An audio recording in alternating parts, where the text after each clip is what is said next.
Hello，大家好。在纽约法拉盛有一个 EB-5项目，骗了2.7亿美元。更加离谱的就是这个项目从第一天开始就不可能成功。但是当年450多个投资人，没有一个人能看出来。金色的诱惑被精心包装的完美项目。故事要从2010年说起。那个时候正是 EB-5投资移民的黄金期，开发商他控制了联邦纽约都会区域中心，开始大张旗鼓的募资。项目就在纽约皇后区的法拉盛，项目的名字也非常的有东方意味，东方意境，东方绿湾。在当年的宣传的资料当中，这两个项目被描述成为皇后区的地标建筑。开发商向投资者们承诺一套近乎完美的安全体系，它有顶尖的团队背书。当年宣称开发商还有承包商有多年的良好资质，甚至还非法的冒用老牌的建筑公司。他的名义让投资者们相信这个项目是由业内的巨头操刀的。第二个就是大牌的酒店加盟，承诺是东方逸景要跟威斯汀这个连锁的品牌合作。还有第三就是规模非常的宏大，在东方绿湾的项目上，宣传的资料上面说要建成110万平方英尺的宏伟建筑，然而最后实际申请的获批只有35万平方英尺。第四，对于很多的投资人来说，回款的保障很强，看到有银行贷款、抵押担保、政府背书，在所有的噱头中，最让投资人放下警惕的是第一顺位还款。在融资的宣传当中，开发商极力强调这个项目的融资结构极其的稳固。他们声称这个项目除了投资人的50万美元以外，还有来自政府的债券、银行贷款以及这种经济上的大资金的支持。更重要的就是他们在宣传的时候跟投资人承诺，EB-5投资人享有第一顺位的还款权利。后面有投资人说，当初觉得这个项目非常的完美，就是因为它满足了所有的项目的安全标准，有银行的贷款，有抵押担保，还有给投资人还款的第一顺位。然而，这正是整场骗局当中最讽刺的地方。SEC 就是美国的证监会，随后的调查显示，所谓的银行贷款和政府的债券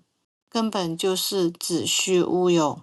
EB-5投资人的资金实际上是该项目的唯一的资金来源。换句话说，当整个资金池里面只有你一个人的钱的时候，所谓的第一顺位不过是骗子为了让您安心，然而写了一张空头支票，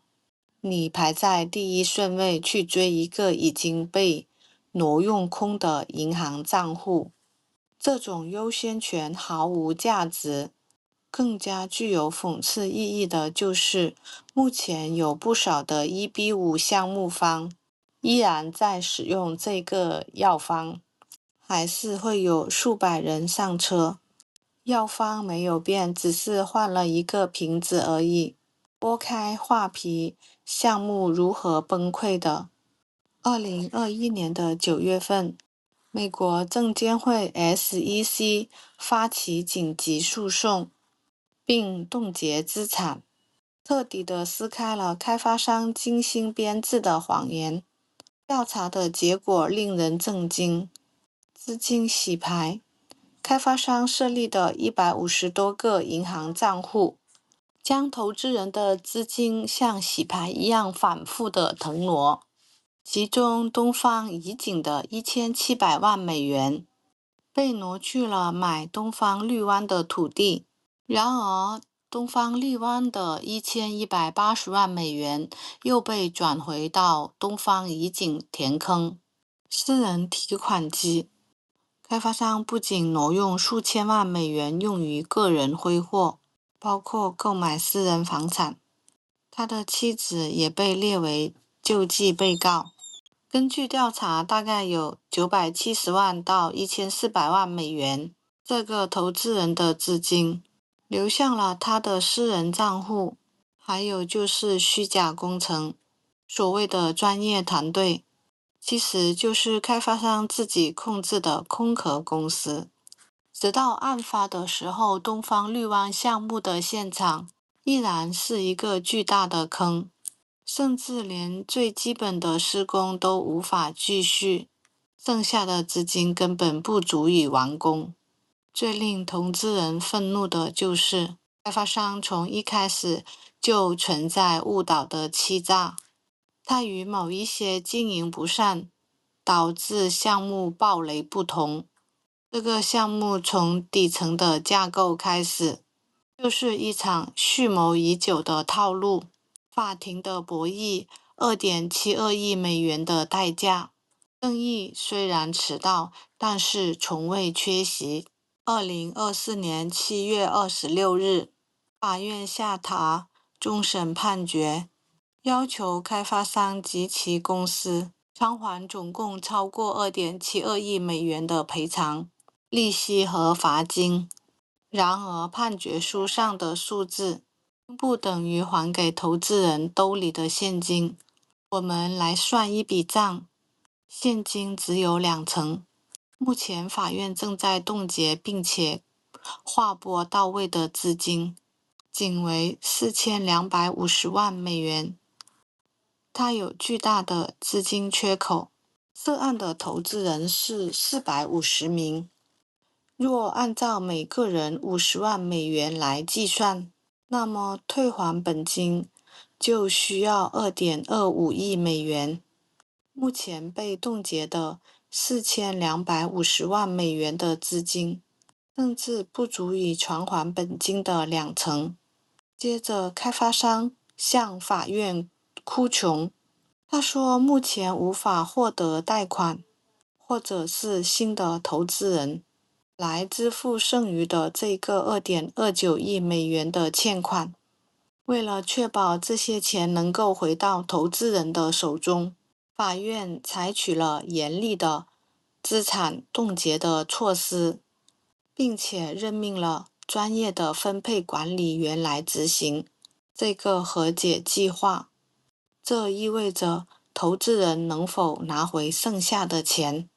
全看后续的这个资产清算的环节。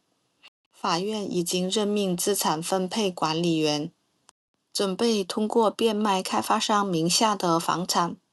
以及东方怡景还有东方绿湾这2个项目的资产，来凑钱还给投资人。但是各位别忘了，它的变现价值全是变数。对于第2期项目的东方绿湾来说，目前还是一个大坑。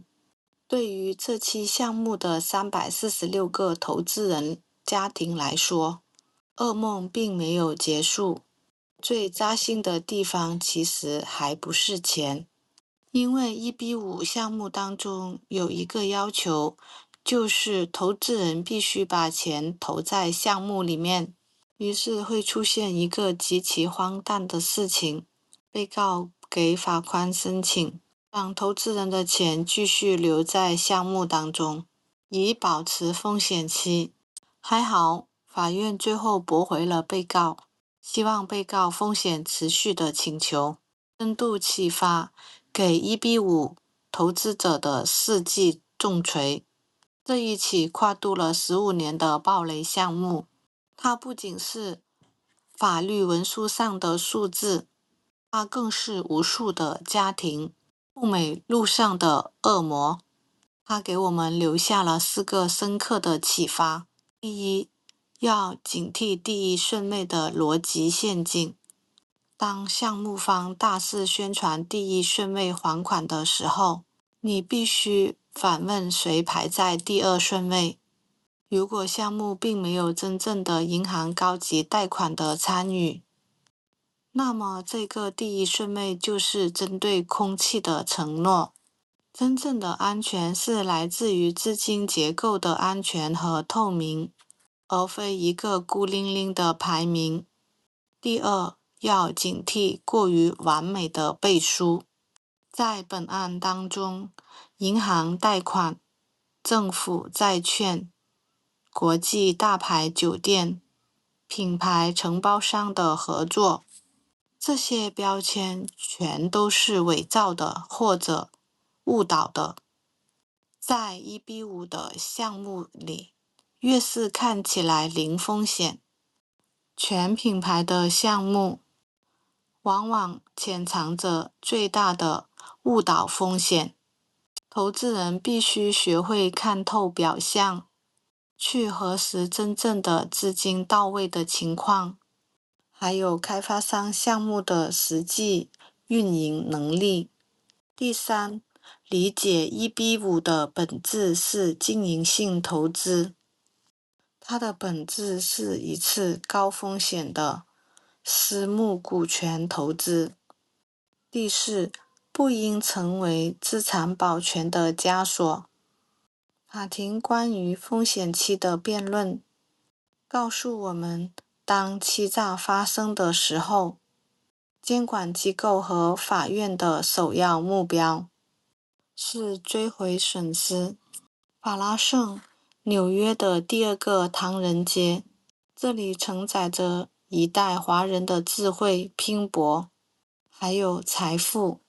也见证了另外一面，就是人性的贪婪与幻觉。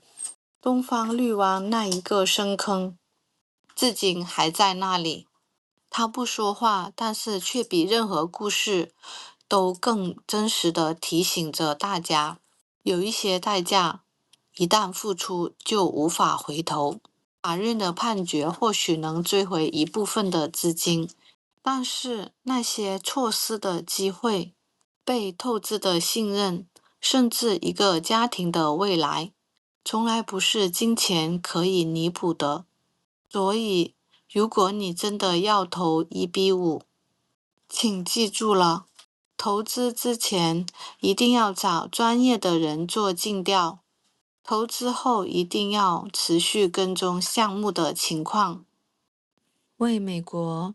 境内外高净值的客户提供一站式的高效优质服务。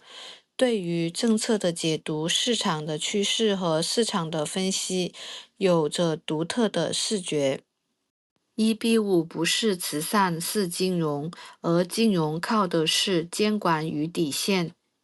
1B5投资移民项目的深渊巨坑，1B5投资移民的合同夺命连环套，资本狂潮下的1B5悲剧。持续了解美国地产投资和1B5尽调，风险和回报永远成正比，这是美国基金资金结构的核心逻辑。纽约房地产四大支柱：产业升级、人口聚集、金融支持、城市更新。纽约凭借着产业的几次成功转型获得发展动能，收获城镇化红利，人口流入，结构优化，住房金融体系支持，存量时代，财政货币政策放量，城市更新引入私人资本，焕发旧城活力，吸引高收入人群聚集。纽约作为当代最具代表性的全球城市，100年的时间里面，房地产的市场经历了萧条、繁荣、多轮周期的变化，长期波动向上，这离不开纽约市产业多次成功转型带来的经济增长。经济增长带来收入效应及居民实际购买力的提高，增加房地产的需求。欢迎点赞订阅。